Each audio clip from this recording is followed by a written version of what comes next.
नमस्कार, मी सौरभ नाईक. आपण पाहताय लोकशाही न्यूज आरोग्यशाही या विशेष कार्यक्रमात आपल्या सगळ्यांचं मनपूर्वक स्वागत. या कार्यक्रमात आज आपण जाणून घेणार आहोत Ayurveda plant stem cells therapy विषयी आणि यावर मार्गदर्शन करण्यासाठी आपल्यासोबत आहेत डॉक्टर के.व्ही. पाठक. आज स्वतः ते आपल्या स्टुडिओत उपस्थित आहेत. डॉक्टर, आरोग्यशाहीमध्ये आपलं मनपूर्वक स्वागत. खरं तर आपण डॉक्टरांकडून याविषयी अधिकची माहिती जाणून घेणारच आहोत, पण त्याआधी मी अगदी थोडक्यात डॉक्टरांची ओळख करून देतो. Doctor K V. पाठक हे परभणी जिल्ह्यातील ताडकळस या गावचे. त्यांचे वडील वैद्य विद्याधर गुरु हे त्या भागातील आयुर्वेदाचार्य.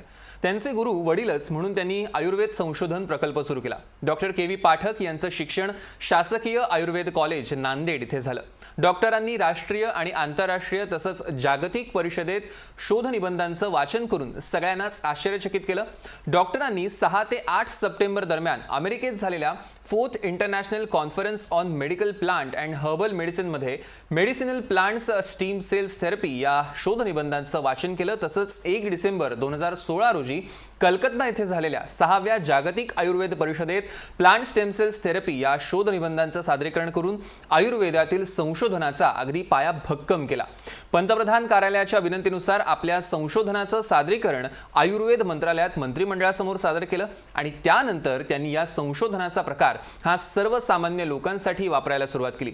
या सगळ्याविषयी आपण डॉक्टरांकडून जाणून घेणारच आहोत, त्यामुळे लगेचच आपण सुरुवात करूया. डॉक्टर, खरं तर पुन्हा एकदा तुमचं खूप खूप स्वागत. आपण प्रेक्षकांना अतिशय योग्य पद्धतीने मार्गदर्शन करायला लोकशाहीचे प्रेक्षक उत्सुक आहेत. डॉक्टर, मला सांगा की आयुर्वेदातील प्लांट स्टेम सेल थेरपी नेमकी कशी विकसित झाली आणि त्या सगळ्या प्रवासाबद्दल नेमकं काय सांगाल? एक आयुर्वेदामध्ये मी सूक्ष्मतेने अभ्यास करण्याचा प्रयत्न करून पाहिला आणि मॉडर्नच्या स्टेम सेल थेरपीवरून मी आयुर्वेदामध्ये मॉडर्नच्या स्टेम सेल थेरपीसारखं प्लांट सेल हे स्टेम सेल डेव्हलपमेंट करण्यासाठी काही उपयोगी पडतात का ह्याचा विचार केला आणि मग मी मॉडर्नच्या स्टेम सेलवरून आयुर्वेद प्लांट स्टेम सेल थेरपीकडे वळलो. मॉडर्नच्या स्टेम सेल थेरपीमध्ये हा बोन मॅरो वापरला जातो. बरं. आणि बोन मॅरो हा वापरल्यानंतर तो बोन मॅरो स्पायनल कॉर्डमधून काढला जातो.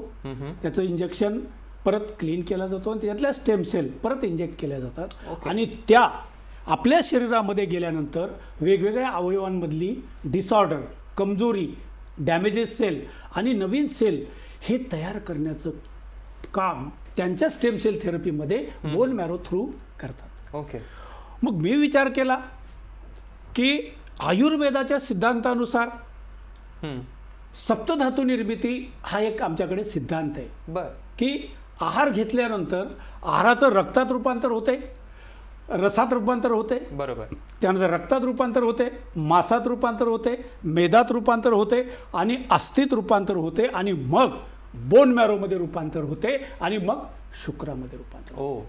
अशा पद्धतीनं 7 धातू आहाराच्या तयार होतात आणि 6वी धातू म्हणजे मज्जा म्हणजे बोन मॅरो. मग हा बोन मॅरो म्हणजे काय की बोन मॅरोमध्ये प्लेटलेट, आरबीसी, डब्ल्यूबीसी आणि स्टेम सेल हा फॉर्मॅट असतो आणि हा ब्लड बरोबर प्रत्येक अवयवाच्या पेशींमध्ये जातो आणि पेशींमध्ये गेल्यानंतर तो त्या ठिकाणी पेशी निर्मितीसाठी मदत करतो. म्हणून मी असा विचार केला की एवढी कॉस्टली प्रोसेस, ऑपरेशनची प्रोसेस ही करून पाहण्याऐवजी ही करून पाहिली आणि या ठिकाणी बोन मॅरो तयार झाल्याचा मला क्लिनिकल ट्रायल मिळालं की एका पेशंटमध्ये प्लेटलेट हे खूप कमी होते आणि त्या प्लेटलेट त्याची एवढी वाढली की त्या ठिकाणी त्याचं 16,000 प्लेटलेटवरून क्लिनिकल ट्रायलमध्ये हा प्लेटलेट त्याचा 1.5 लाखापर्यंत गेला. अशा म्हणून मी ही मॉडर्नच्या स्टेम सेल थेरपीमधून ह्या स्टेम सेल थेरपीकडे ओढलो आणि ह्या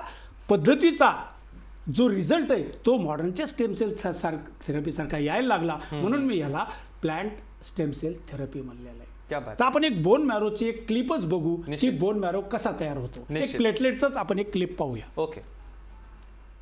प्रियांका, काय प्रॉब्लेम होता तुला? माझे प्लेटलेट्स कमी होत होते. किती वर्षापासून? 16-17 वर्षापासून. किती होत्या प्लेटलेट? 20-22 हजार पर्यंत राहायचे. बरं. त्यासाठी इतर ठिकाणी काही ट्रीटमेंट केली तू? ते फक्त स्टेरॉइड्स द्यायचे. ते स्टेरॉइड द्यायचे. त्यांनी काय काय होत होतं तुझ्या शरीरामध्ये? सुजन येत होती खूप सारी आणि तात्पुरते प्लेटलेट्स वाढायचे आणि ते डोस कमी केला की अजून कमी व्हायचे. बरं. असं किती 16 वर्ष घेतलं तू? हो. बरं. त्यानंतर तू आपल्याकडे आली. हो. आपण एक स्टेमसेल थेरपीचा डोस दिला, बरोबर आहे, हो. Plant stem cell थेरपीचा. हो आज जो बरोबर 1 वर्ष होत आहे. हो. डोस द्यायच्या आधीची तू आणि आजची तू, काय फरक वाटतो तुला प्रियंका? मला म्हणजे वारंवार ब्लड चेक करायला जायचं काम पडत होतं 8-8 दिवसांनी. ओके. आता 6 महिन्यापासून मी गेलीच नाही जवळपास. आणि प्लेटलेट्स 1 लाखाच्या वर झाले माझे आता. 1,16,000. हो आणि त्यावेळेस किती होते तुझं प्लेटलेट? 36,000 होते. 36,000. आणि ते 1,16,000 कंटिन्यू टिकलंय, हो. बरोबर आहे. हो. ज्याला हे प्लेटलेट्सचा प्रॉब्लेम असेल त्यांनी हे स्टेम सेल थेरपी आवश्यक घ्यायला पाहिजे, कारण की याचे साईड इफेक्ट 0 आहे आणि रिलीफ 100% आहे. म्हणजे बोन मॅरोतल्या स्टेमसेल तुझ्या ग्रो झाल्या, वाढल्या हो. ह्या स्टेमसेल थेरपीना. हे उत्तम उदाहरण आहे तुझ्या शरीरामधलं, हो सर. करेक्ट? हो सर. निश्चितपणे डॉक्टर, आपण प्रतिक्रिया बघितली. रुग्ण तर उपचार घेणारे रुग्ण अतिशय आनंदी दिसत आहेत. खरं तर डॉक्टर, मला सांगा की प्लांट स्टेम सेल थेरपीचा कोणकोणत्या व्याधींवर खरं तर वापर केला जातो आणि त्याचे नेमके रिझल्ट कसे मिळालेत तुम्हाला? मॉडर्नच्या स्टेमसेल थेरपीवाल्यांनी जसं मॉडर्नचं स्टेमसेल थेरपी वेगवेगळ्या डिसीजमध्ये त्यांनी अप्लाय केलं, cerebral palsy, muscular dystrophy, brain ॲट्रॉफी, sugar type 1 diabetes, त्यानंतर डायबिटीज, अशा अनेक रोगांवर त्यांनी याचा वापर करून पाहिला. मी पण असं एक पेशंटवर क्लिनिकल ट्रायल घेऊन पाहिलं. अच्छा. की हे क्लिनिकल ट्रायल मला इतक्या सक्सेसली मिळालं की याच्यामध्ये मॉडर्नच्या स्टेम सेल थेरपीने जसा रिझल्ट आला तसाच मला एक डिसीजवर, इनक्युरेबल डिसीजवर अशा पद्धतीचा रिझल्ट आला. एक आपण सेरेब्रल पाल्सीचं 100% क्युअर झालेली एका पेशंटची, आपण सेरेब्रल पाल्सी हा रोग कधीच क्युअर होत नाही, पण तो हा सेरेब्रल पाल्सीचा पेशंट 100% ह्या पद्धतीनं चांगला झाला आणि त्याची सेरेब्रल पाल्सी गेली. आपण तिच्याच एक सेरेब्रल पाल्सीची क्लिप आपण निश्चित बघूया. काय नाव तुझं? कादंबरी सोनवणे. ही आपल्याकडं पहिल्या वेळेस आली त्यावेळेची कशी कंडिशन होती? ती टोटली झोपूनच होती वर्षभर आणि तिला दिवसातून 70-80 झटके यायचे. म्हणजे मान सोडून द्यायची तिची टोटली करतच नव्हती. म्हणजे तिला मानेचा धरण्याचा प्रॉब्लेम होता आणि त्यामुळं तिला औषधं खूप केली वर्षभरात, काही फरक नाही आला. मग वर्षाची झाली तरी तिला झटके येत होते, दिवसातून 70 ते 80 झटके यायचे. आणि त्या झटक्यामुळं तिला डॉक्टरने सांगितलं होतं की मेंदू तज्ज्ञांनी सांगितलं होतं की तेव्हा मेंदू खराब होऊन जाईल, की ती काही ॲक्टिव्हिटी करणार नाही पुढे. जोपर्यंत तिचे झटके थांबत नाही तोपर्यंत तिला काहीच समजणार नाही. मग तरी काही तिला गुण नव्हता, बरीच औषधं केली. शेवटी मग सरांकडे स्टेम सेलचं हे केलं, डोस घेतला आणि त्याच्यात मग तिला 15 दिवसात तिची जे 70 ते 80 झटके यायची ते टोटली 0 झाले आणि तिथनं मग तिची डेव्हलपमेंट सुरू झाली. म्हणजे तिचं जे काही मुवमेंट होत्या, बसणं, उठणं, रांगणं, ते सगळं चालणं, बसणं सगळं सुरू झालं. 1 वर्षानंतर ती पूर्ण डेव्हलप झाली. आता पूर्ण CP मधनं ती बाहेर आली आणि आता शाळेत जाते, व्यवस्थित अभ्यास करते. कितवीला आहे ती आता? आता पहिलीला आहे. निश्चितपणे डॉक्टर, आपण बघितलं की ते अतिशय आनंदी दिसत आहेत. खरं तर त्यांच्या घरचे सुद्धा खरंच इफेक्टिव्ह उपचार पद्धती आहे. याच्यामध्ये ज्यावेळेस तो माझ्याकडे आला त्यावेळेस त्या सेरेब्रल पाल्सीच्या त्या पेशंटची कंडिशन इतकी क्रिटिकल होती की त्याला कुठल्याही प्रकारचं लाईफ मिळेल असं त्यांना वाटत नव्हतं. बापरे. आणि मग हे ॲप्लिकेशन केल्यानंतर एवढे रिझल्ट यायला लागले. तर मी म्हणलं सेरेब्रल पाल्सीच्या ह्या क्लिनिकल ट्रायलमध्ये या स्टेमसेल थेरपीचा एवढा रिझल्ट यायला आहे तर मग हे लोकोपयोगी आपण करायला काय हरकत आहे? बरोबर. अशाच प्रकारे मी या सेरेब्रल पाल्सीच्या पेशंट, ह्याच प्रकारे मी वेगवेगळ्या डिसीजमध्ये मस्क्युलर डिस्ट्रॉफी, ब्रेन ॲट्रॉफी, त्यानंतर टाईप 1 डायबिटीज, किडनी आणि टाईप 2 डायबिटीज, अशा बऱ्याच डिसीजवर मी ह्याचे क्लिनिकल ट्रायल घेतले की जे कुठल्याही पद्धतीनं साध्य होत नव्हते. अशाच पद्धतीनं मी एक 80-79 वर्ष वयाच्या एका डायबिटीजच्या पेशंटवर, जिला इन्सुलिन चालू होतं, तिच्यावर मी हे क्लिनिकल ट्रायल करून पाहिलं आणि क्लिनिकल ट्रायल करून पाहिलं तर अक्षरशः तिचं इन्सुलिन कमी झालं, तिचं डायबिटीज कमी झाला आणि तिला लाईफ मिळालं आणि तिला कुठल्याही प्रकारचं व्हायरल इन्फेक्शन झालं नाही. आपण त्या शुगरच्या पेशंटचीच आपण क्लिप ऐकूया. निश्चित. किती वय आता? जवळपास 80 झालं. काय तकलीफ होती तुम्हाला सांगा बरं? मला अशी गाभण झालं, तिचे नाही. शुगर होती, कोलेस्ट्रॉल होते, 350 कोलेस्ट्रॉल होते, शुगर 300 होती. आईची कंडिशन कशी होती रे आजीची? आजीची कंडिशन एकदम क्रिटिकल होती. आपल्याकडे यायच्या आधी? आपल्याकडे आणल्यानंतर तिला पॅरालिसिसचा प्रॉब्लेम व्हायला लागला होता. ओके. शुगर वाढल्यामुळे.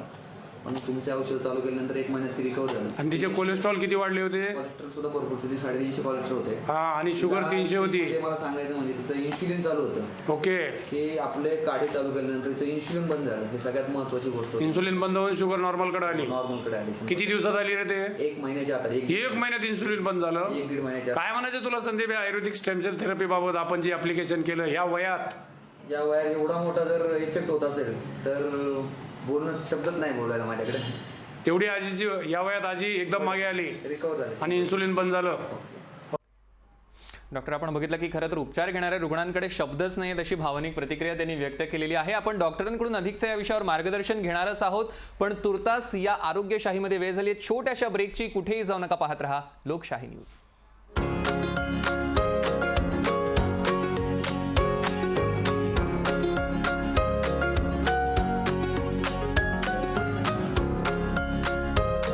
आरोग्यशाहीमध्ये आपल्या सगळ्यांचं पुन्हा एकदा स्वागत. आपल्या सोबत आपल्या स्टुडिओमध्ये आहे डॉक्टर के.व्ही. पाठक. खरं तर आपण त्यांच्याकडून प्लांट स्टेम सेल्स बद्दल जाणून घेत होतो, त्या थेरपीबद्दल. डॉक्टर, खरं तर कोरोना महामारीच्या काळात याचा निश्चितपणे तुम्ही वापर करून बघितलाय का, आणि त्याचे नेमके काय काय परिणाम जाणवले? ह्या कोरोना पॅन्डेमिकमध्ये मी अशा प्रकारे काही क्लिनिकल ट्रायल घेतले आणि मार्चमध्ये सुद्धा मी काही लोकांवर क्लिनिकल ट्रायल घेतले आणि जवळपास 300-400 लोकांवर मी क्लिनिकल ट्रायल घेतले की हे व्हायरल इन्फेक्शन होऊ नये. अच्छा.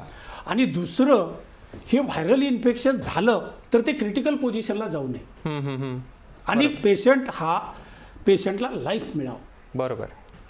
त्याचं ह्या पद्धतीनं मी ॲप्लिकेशन करून पाहिलं आणि दुसरं झालेल्या रुग्णांवर सुद्धा ॲप्लिकेशन करून पाहिलं. तिन्हीवरही मला चांगल्या प्रकारे रिझल्ट आले.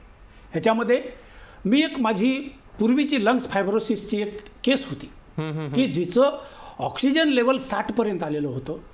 त्याला मरण याच्याशिवाय दुसरं काही नव्हतं आणि त्या पेशंटला 60 पासून 80 ते 85, 90 पर्यंत ऑक्सिजन लेवल इम्प्रूव्ह झालं. त्याचं ऑक्सिजन बंद झाला, व्हेंटिलेशन बंद झालं आणि त्याला चांगलं लाईफ मिळालं. म्हणून मी म्हणलं की ह्या कोरोना व्हायरसमध्ये अशा पद्धतीनं पेशंट व्हेंटिलेशनवर जातो आणि हा व्हेंटिलेशनवर गेलेला पेशंट हा मागे वापस येणं फार मुश्किल असते. तर मी अशा पद्धतीचा एक पेशंट वापस आणला. म्हणून मी म्हणलं की हे कोरोनावर पण चांगल्या प्रकारे काम करेल आणि प्रोटेक्ट करेल आणि त्याला ऑक्सिजन लेवल मेंटेन करेल. असे एक आपण लंग्स फायब्रोसिसची एक केस आहे माझ्याकडे आली, तीच बघूया. निश्चित. अनिरुद्ध श्रीधर फणसे. त्यांना लंग्स फायब्रोसिस होते गेल्या 12 वर्षापासून आणि गेल्या 9 महिन्यापासून, सॉरी रादर 6-7 महिन्यापासून आम्ही तुमची ट्रीटमेंट घेतोय डॉक्टर, याची स्टेम सेल्सची. तर आता 2 डोस झाले, आज 3रा डोस आहे.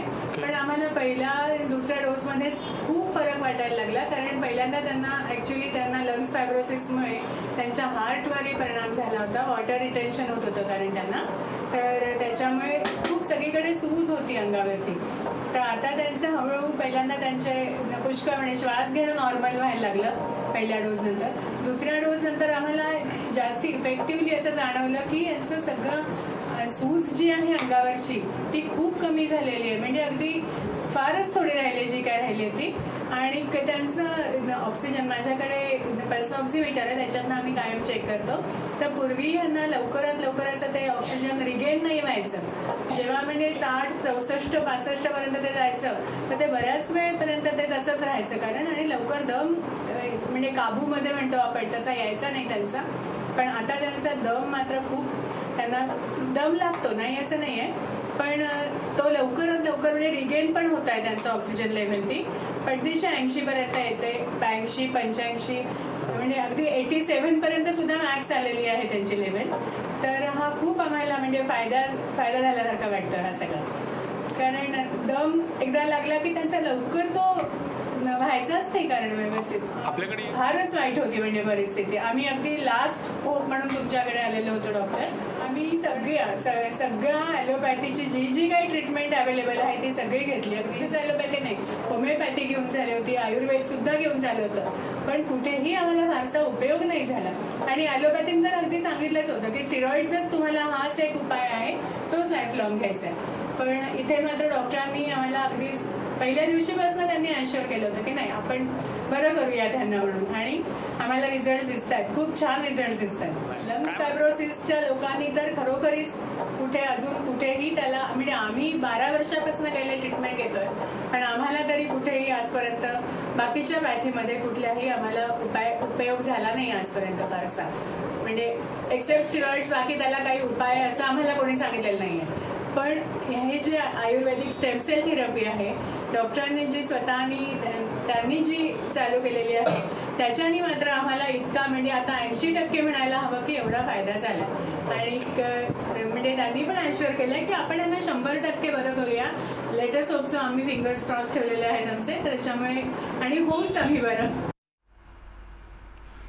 अशा प्रकारे या लंग्स फायब्रोसिस म्हणजे लंग्समधल्या ज्या पेशी आहेत त्या पेशी ऑक्सिजन एक्सचेंज करण्यासाठी ड्राय झालेल्या असतात. ओके. तर अशा पेशी ह्या पद्धतीनं ॲक्टिवेट झाल्या, जनरेट झाल्या आणि त्या ठिकाणी ऑक्सिजन एक्सचेंज व्हायला लागला आणि नॅचरल ऑक्सिजन वाढलं. अशा पद्धतीनं जर रिझल्ट आलेले मला क्लिनिकल ट्रायल मिळालं, म्हणून मी थोडं ह्या कोरोना व्हायरस इन्फेक्शनकडे वळलो. आणि करोना व्हायरस इन्फेक्शनमध्ये सुद्धा मी अशा पद्धतीने ॲप्लिकेशन करून पाहिलं की करोना व्हायरस होऊ नये म्हणून मी एक नाकामध्ये ड्रॉप तयार केले ह्या स्टेम सेलचे आणि घशामध्ये पोलिओसारखं इंजेक्शन टाईप असे ड्रॉप तयार केले घशामध्ये आणि नाकामध्ये टाकण्याचे. आणि अशा ड्रॉपमधून मी काय केलं की हा एक क्लिनिकल ट्रायल घेऊन पाहिला आणि अक्षरशः मी एका पेशंटवर जवळपास 100-200 पेशंटवर मी ही क्लिनिकल ट्रायल माझे व्यवस्थित झाले की त्यांना कोरोनाचा अटॅक आला नाही आणि ज्यांना आला त्यांना क्रिटिकल पोझिशन आली नाही. अशा पद्धतीने मी एका पेशंटवर ॲप्लिकेशन करून पाहिलं. एकाच घरामध्ये एका पेशंटवर ॲप्लिकेशन 3-4 पेशंटवर केलं. त्याच्यामध्ये कसे रिझल्ट आले ह्या पद्धतीचे, ह्या फॉर्म्युलेशनचे आपण त्याच्यात तोंडून ऐकूया. निश्चित.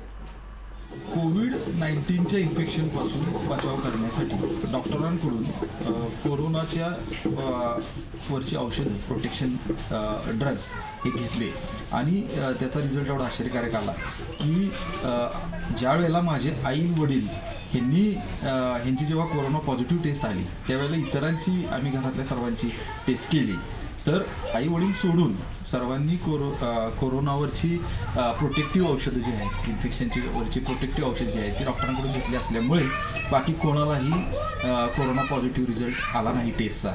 मात्र आईन वडिलांनी औषधं उशिरा चालू केल्यामुळे त्यांना कोरोना पॉझिटिव्ह टेस्टचा रिझल्ट आला.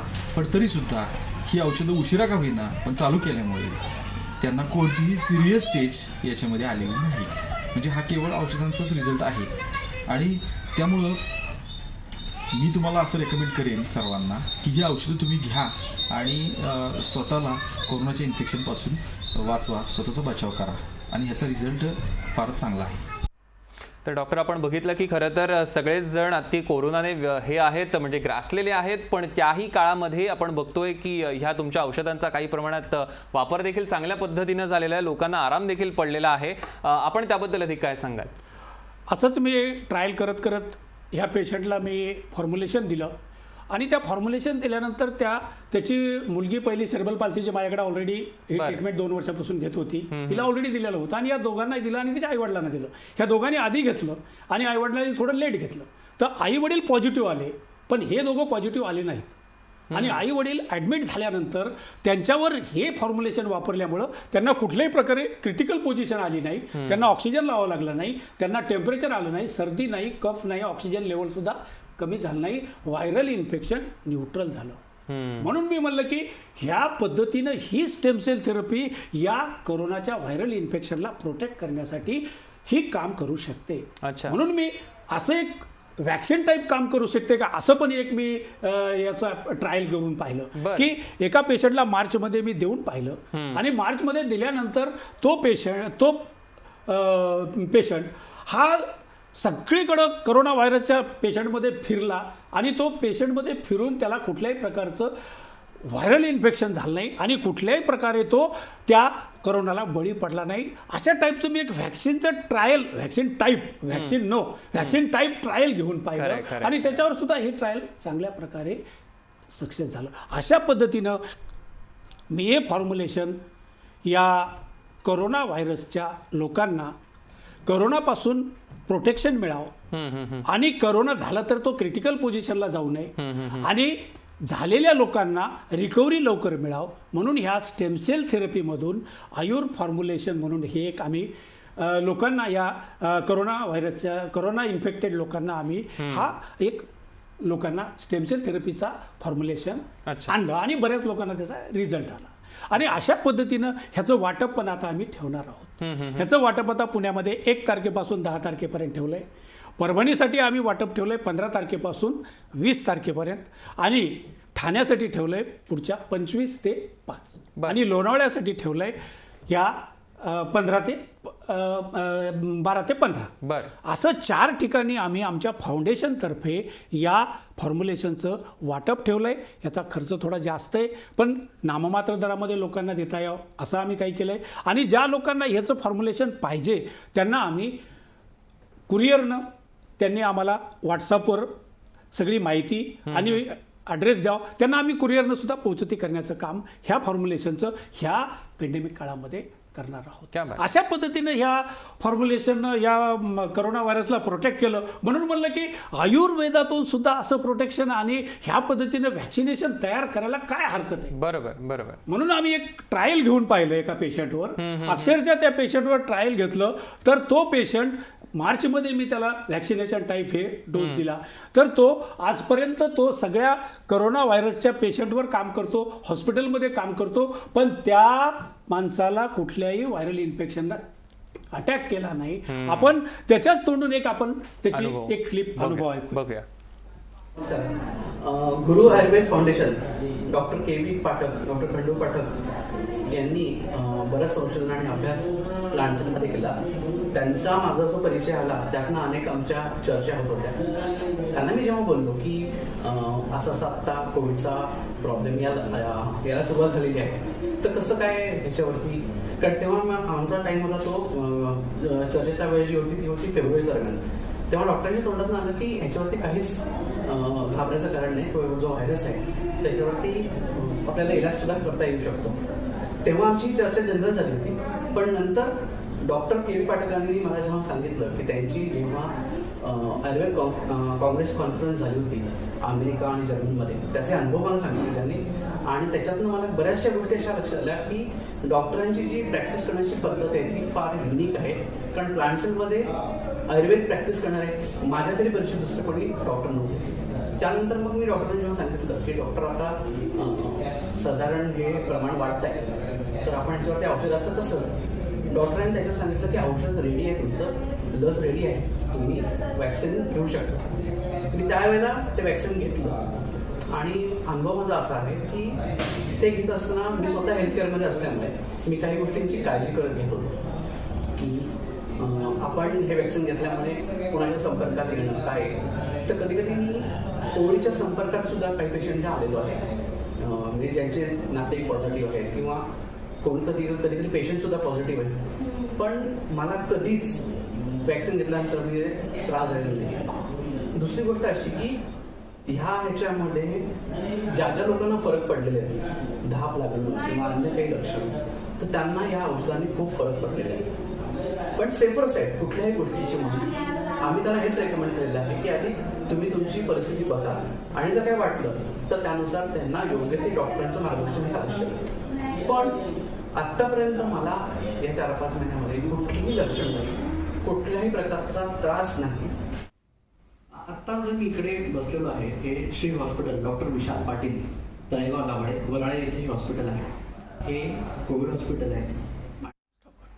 तर डॉक्टर तुम्ही बघितलं की खरं तर अतिशय बोलक्या अशा प्रतिक्रिया आहेत. खरं तर आपल्याकडे वेळ कमी आहे त्यामुळे पण खरंच तुम्ही डॉक्टर आलात आणि लोकशाहीच्या प्रेक्षकांना मार्गदर्शन केलं. खूप खूप धन्यवाद. तुर्तास वेळ झाली इथेच थांबण्याची. धन्यवाद. ताज्या बातम्यांसाठी लोकशाही न्यूज चॅनलला सबस्क्राईब करा आणि बेल आयकॉनवर क्लिक करा.